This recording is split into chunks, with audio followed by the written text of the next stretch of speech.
Neil Hamilton, is it the case that Brexit has been this major disaster and that we must get back in to the EU as soon as possible to remedy that? Well, I'm afraid what we've just listened to is another case of Brexit derangement syndrome.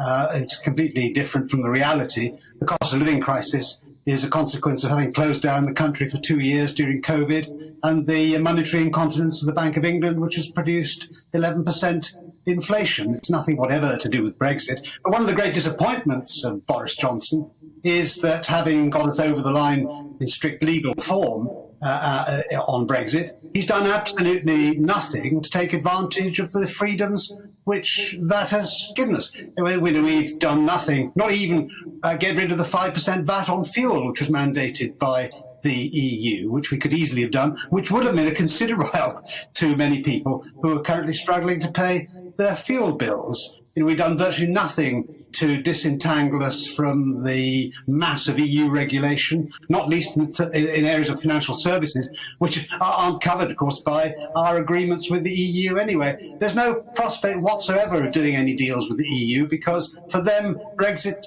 is something which has got to be punished, because the British people have had the temerity to want to govern themselves and to elect the people who take the decisions upon which our laws are made. So what we need to do from now with the new leader of the Tory party in prospect is to reinvigorate Brexit by taking advantage of those freedoms to cut the cost of government, cut the costs of regulation to business, to open up new markets in other parts of the world, and as far as Northern Ireland is concerned, to tell the EU to go to hell if they're not prepared to be sensible and to get rid of the border down the middle of the Irish Sea. That's got to be a problem for the Irish Republic more than for Britain.